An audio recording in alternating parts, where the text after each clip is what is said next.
Bonsoir à toutes, bonsoir à tous, bienvenue sur notre antenne à l'occasion de votre journal. Voici les titres de l'actualité. Le tournoi Sainte-Dévote a eu lieu aujourd'hui au Stade Louis II. De nombreuses équipes venues du monde entier se sont affrontées à l'occasion d'une belle journée qui célèbre les valeurs du rugby. Pour nous parler de cet événement, Thierry Dantez, le vice-président de la Fédération monégasque de rugby, sera avec nous dans quelques instants. De la musique au programme de votre journal avec hier un concert exceptionnel à l'Opéra de Monte-Carlo. L'immense ténor Placido Domingo et Cecilia Bartoli ont en effet chanté ensemble, frisson garanti. On vous emmènera ensuite en immersion au musée océanographique avec le Club Océano. Il offre à des jeunes participants un stage de découverte de la biodiversité marine, un moyen de les sensibiliser à la préservation de l'environnement. Inculquer à vos enfants le vivre ensemble, voilà le projet du Centre de la Jeunesse Princesse Stéphanie. Il propose de nombreux stages et séjours pendant les vacances. Son nouveau directeur Jean-Marc Michalik nous dévoilera le programme pour cette deuxième semaine des congés de printemps. Mais pour débuter ce journal, j'ai le plaisir de vous annoncer que la Roca Team a remporté la Coupe de France face à l'Asvel. Nous vous donnerons toutes les informations autour de cette belle victoire dans nos prochaines éditions. La Fédération monégasque de rugby et la Fondation Princesse Charlène organisaient ce week-end la 11e édition du tournoi Sainte-Dévote de rugby. Il s'est tenu ce samedi 22 avril tout au long de la journée au Stade Louis II. Pour nous parler de cette belle journée synonyme de grande fête du rugby, Thierry Dantez, le vice-président de la Fédération monégasque de rugby, est avec nous ce soir. Bonsoir. Bonsoir Julien. Alors ce tournoi U12 permet véritablement, on peut le dire, la transmission des valeurs du sport et plus précisément des valeurs du rugby comme le respect, la discipline et la solidarité, et ce forcément dès le plus jeune âge. Exactement, on a choisi avec la fédération d'organiser ce tournoi pour des enfants de U12. C'était un défi il y a quelques années. Aujourd'hui, ça s'avère une réussite. C'était pas évident de faire venir des enfants du monde entier pour participer, surtout des tout petits. Mais c'est vraiment une réussite puisqu'aujourd'hui on a des équipes qui viennent des 4 coins du monde. Ce tournoi Sainte-Dévote a cette année eu encore plus de succès avec un nombre record de participants, je crois. Exactement, on n'a jamais eu autant de participants. On a cette année 20 équipes qui participent au tournoi. Alors des équipes historiques comme Luciana qui est à la base de cet événement, puisque ça c'est parti d'un échange avec le club de Luciana, et aujourd'hui des équipes comme l'Équateur ou le Sénégal qui font leur premier pas dans le tournoi. Avec 20 équipes de 17 pays différents, vous le disiez, le tournoi donne une chance vraiment exceptionnelle aux participants de se mesurer à des joueurs venus du monde entier. Ouais, c'est ça, on a les petits Équatoriens qui débutent le rugby et qui vont être confrontés à des joueurs de Montpellier qui jouent en top 14, à des joueurs sud-africains des Blue Bulls, qui est une équipe reconnue mondialement. Donc c'est aussi permettre à des jeunes joueurs de découvrir ce qu'est le rugby de haut niveau dans ce tournoi. Ce tournoi Sainte-Dévote, c'est vraiment la grande fête du rugby à Monaco, puisqu'il y aura aussi tout au long de la journée des initiations adaptées aux enfants et jeunes adultes porteurs de handicap. Le but, rendre ce sport accessible à tous. C'est exactement ça, on a souhaité, et ce dès la première édition, faire participer des enfants porteurs de handicap. Donc on va avoir une 50aine d'enfants qui vont participer à cette activité.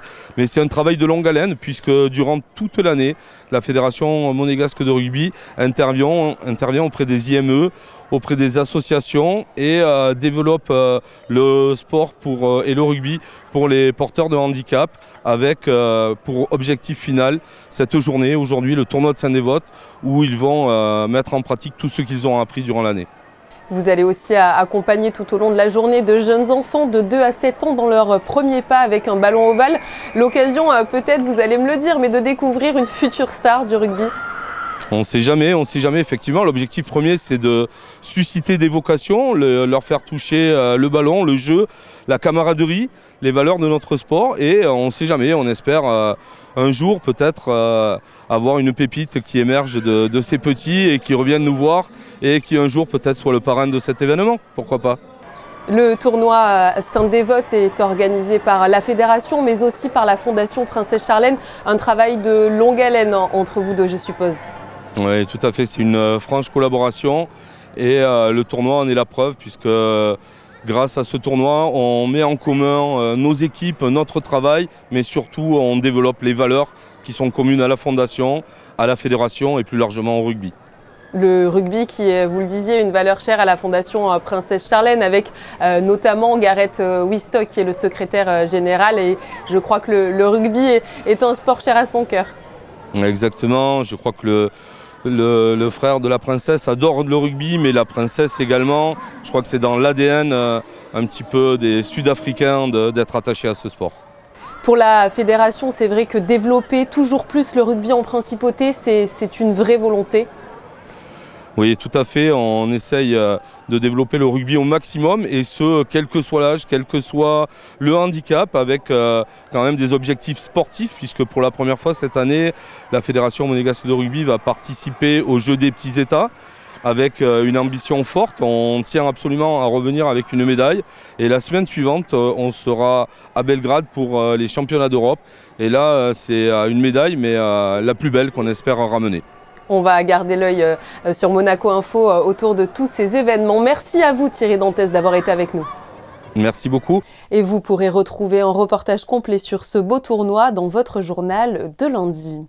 Alors qu'il n'avait pas pu participer aux représentations de la Traviata en mars dernier, Placido Domingo a tenu à montrer son attachement à l'Opéra de Monte-Carlo et à sa nouvelle directrice Cecilia Bartoli.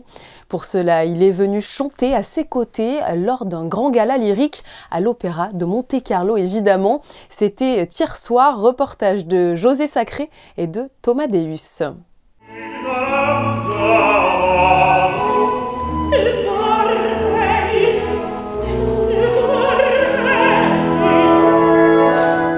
Cecilia Bartoli et Placido Domingo dans un extrait de Don Giovanni de Mozart. C'est une chance incroyable d'avoir Maestro Domingo avec nous. Ça, c'est un rêve. Je suis tellement heureux parce que c'est un programme extraordinaire. Je chantais pour la première fois ici que Fatto l'Otello. Saranno 24 années, peut-être. Oui, peut-être, oui. Je suis content qu'encore je chante. Bien sûr. Et comment tu chantes? Surtout faire un programme comme ça. C'était vendredi 21 avril à l'Opéra de Monte-Carlo, une grande soirée lyrique où airs, duos et ensembles célèbres se sont succédés, interprétés par de nombreux artistes invités, Nicolas Alemo, Edgardo Rocha, Rebecca Olvera, Alessandro Corberli et Ildar Abdrazakov, dans un extrait de Méphistophélès de Boito, avec, en Frankenstein surprise, Cecilia Bartoli.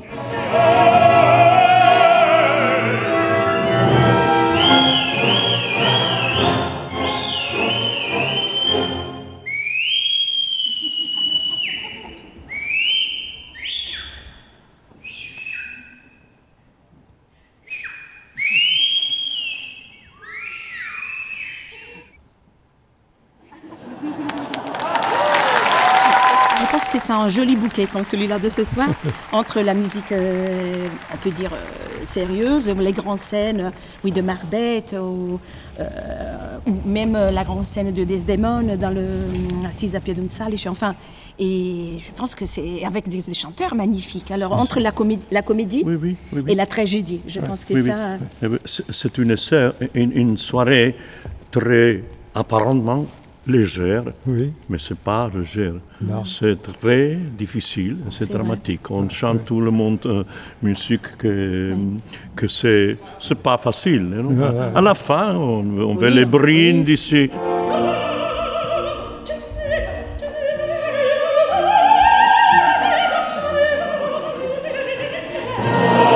Une standing ovation a entraîné un bis, et quel bis, au Sole Mio, interprété par tous les artistes de la soirée, avec les chœurs de l'Opéra de Monte-Carlo et l'Orchestre Philharmonique de Monte-Carlo, sous la direction de Gianluca Capuano.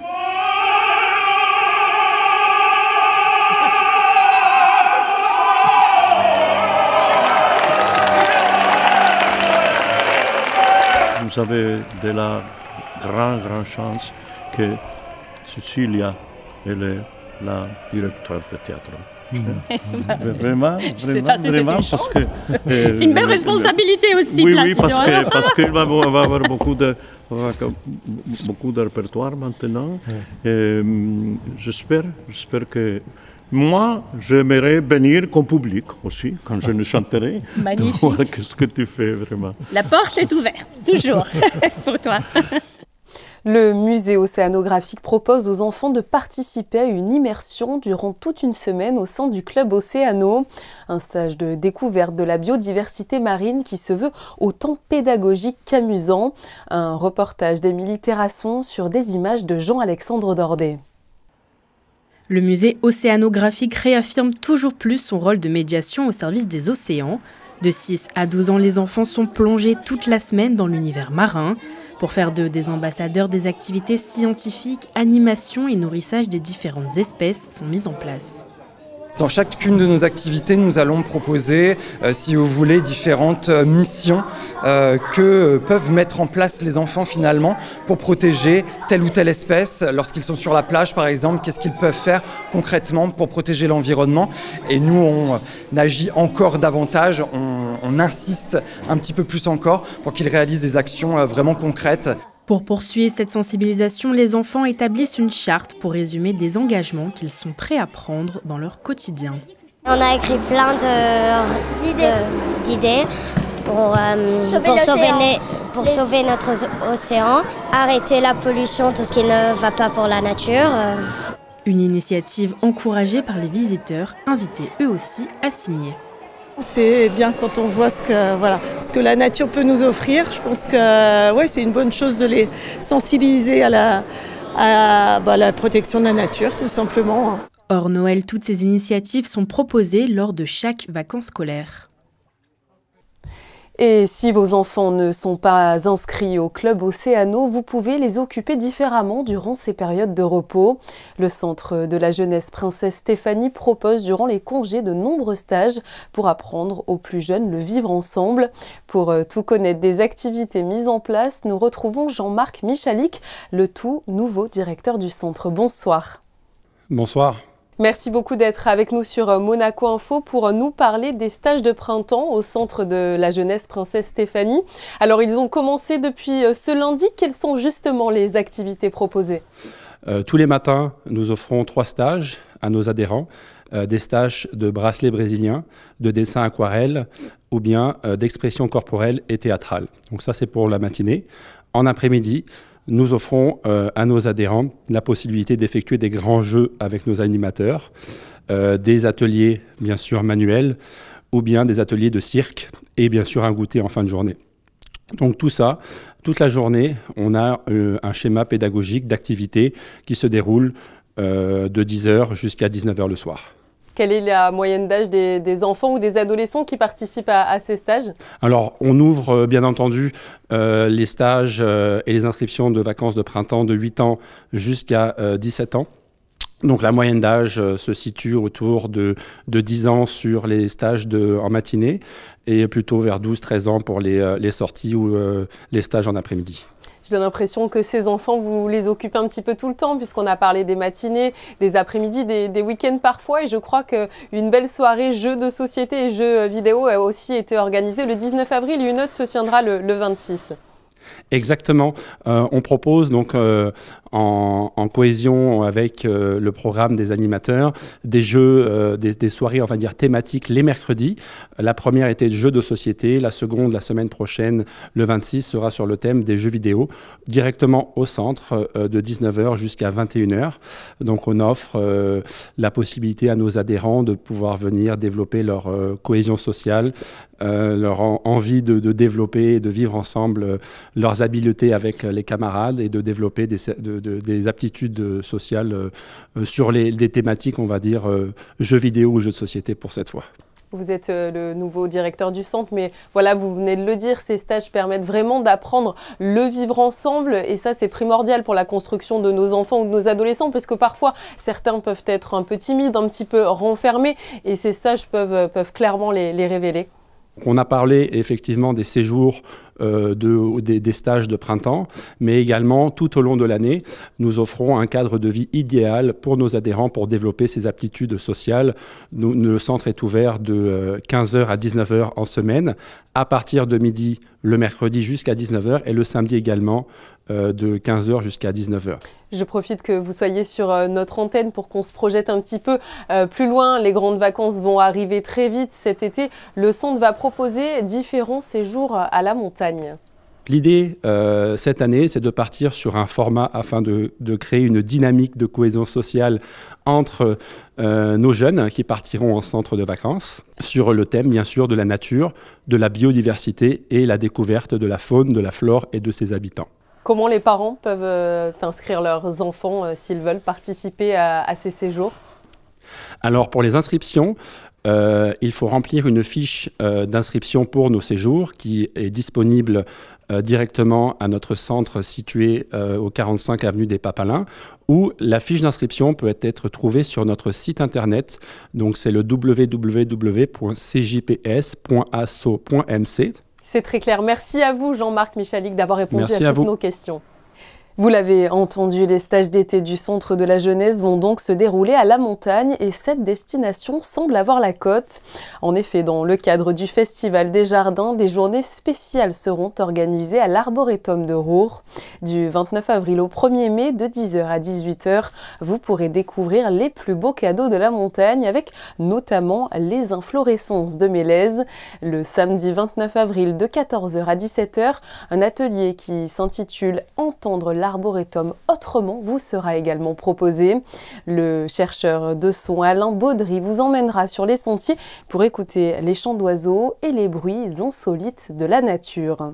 La nature qui est parfois, c'est vrai, un peu capricieuse concernant votre météo. Alors quel temps fera-t-il ce dimanche? La réponse avec Yannick de Bever. Bonsoir. Bonsoir Julia, bonsoir à tous. Prenez le temps d'aujourd'hui, rajoutez-y une pointe de nuages et vous obtenez la météo de ce dimanche en principauté. Le soleil fera tout de même quelques apparitions dans la journée pour assurer de douces températures. Comptez 12 degrés au lever du jour et 17 pour la maximale. Ce dimanche 23 avril, nous célébrons Saint-Georges. Et demain sur Monaco Info, ne ratez pas un nouveau numéro de 19h dimanche. Olivier Vanden sera l'invité de Yann-Anthony Nogues. Il reviendra sur le travail de la Fondation Prince Albert II pour trouver des solutions face à l'évolution de l'acidité des océans, ce qui a forcément un impact considérable sur les écosystèmes et la biodiversité marine. Il est l'heure de refermer ce journal avec des clichés de Éric Maton. Immersion totale, vous allez le voir, au sein du tournoi de rugby Sainte-Dévote avec des enfants venus du monde entier pour s'affronter.